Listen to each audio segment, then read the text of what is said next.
Bonjour les pirates et les licornes. Aujourd'hui, je vais vous lire Fâché, pas fâché du docteur Catherine Dolto, Colline Faure-Poiré aux éditions Mine de Rien. Quand on se fâche avec des amis, c'est qu'il s'est passé quelque chose entre nous, quelque chose qui nous a fait de la peine. Parfois, on dit aussi qu'on s'est brouillé, un peu comme s'il y avait du brouillard à la place du beau temps dans le cœur des amis.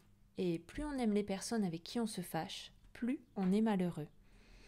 Gina et sa cousine Solène passent toutes leurs vacances ensemble. Se retrouver, c'est toujours un grand bonheur.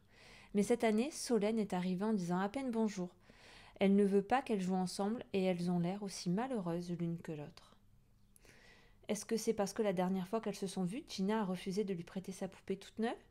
Il va lui falloir du courage et peut-être de l'aide de la part de ses parents pour arriver à comprendre ce qui ne va pas entre elles. On peut aussi être fâché contre soi-même parce que on a raté quelque chose qu'on n'a pas dit ou fait ce qu'on aurait dû faire au bon moment. On s'en veut et on se sent mal. Et si ça dure trop, on peut se confier aux parents ou chercher un adulte de confiance. Et si c'est vraiment sérieux, il faut en parler avec un psychothérapeute. Ça aide beaucoup et parfois on découvre que ce qu'on croyait très grave ne l'est pas du tout. Il arrive que les grands aient l'air fâchés quand on a fait une bêtise. Mais en fait, on s'aperçoit qu'au fond, ça les amuse. On n'y comprend plus rien. On a le droit de leur demander s'ils sont fâchés pour de vrai. Il y a aussi des grands frères et des grandes sœurs qui aiment nous taquiner.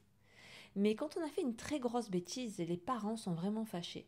Ça nous aide quand on nous explique pourquoi c'était si grave. Robin, il a volé plusieurs fois de l'argent dans le portefeuille de ses parents. Ils l'ont grondé très fort, il a été puni. Et Robin, il leur a dit que c'était pour le donner à des camarades de sa classe. Mais ce n'est pas une bonne façon de se faire aimer, lui ont expliqué ses parents.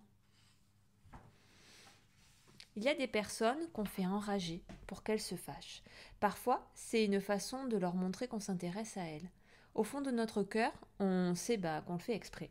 Et puis, il y a des gens qui aiment provoquer des fâcheries. Sur le moment, ils sont contents. Mais c'est un plaisir qui ne fait pas du bien, ni à eux, ni aux autres. Ils se retrouvent sans vrais amis.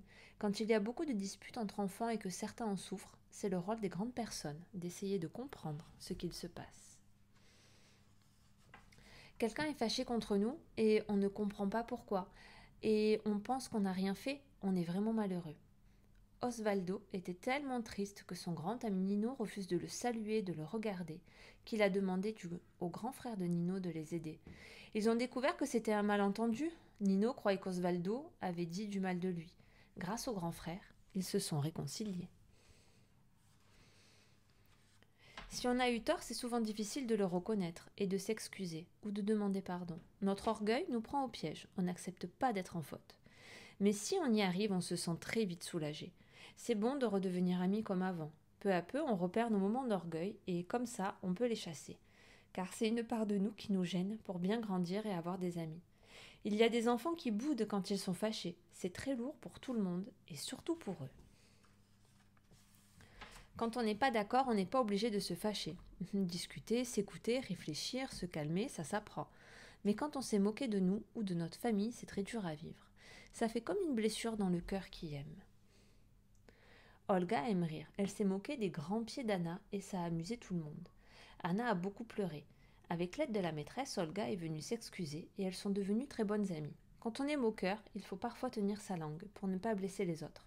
Parfois, ça se retourne contre nous et on devient le moqueur moqué. Parfois, on se fâche trop vite sans réfléchir, sans bien comprendre pourquoi. On ne comprend pas soi-même, on se sent incompris et abandonné. C'est sans doute parce que quelque chose nous a paru injuste, mais on ne sait pas vraiment quoi.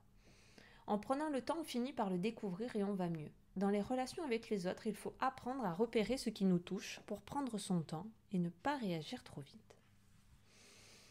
Quand les parents de nos amis se fâchent entre eux, on est parfois privé de nos amis. On ne peut plus les voir et ils nous manquent. Le pire, c'est quand les amis se fâchent eux aussi avec nous alors qu'on n'y est pour rien dans les histoires entre les grandes personnes.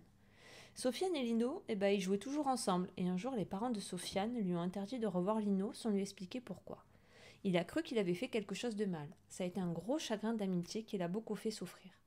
Plus tard, les deux amis se sont rencontrés au parc et ils ont tous les deux compris que leur amitié était solide. Ils se sont jurés que quand ils seraient grands, ils se reverraient. Quand on se fâche avec son meilleur ami ou quelqu'un qu'on aime bien de tout son cœur, ça fait beaucoup de peine. On ferait n'importe quoi pour se défâcher. Parfois, il faut l'aide d'un autre ami ou d'une grande personne pour s'expliquer et se réconcilier. Il nous aide à comprendre pourquoi on a eu tort ou raison de se fâcher. Parfois, en fait, personne n'a ni raison ni tort. C'est simplement notre sensibilité qui est trop grande. Et être sensible, ce n'est pas honteux.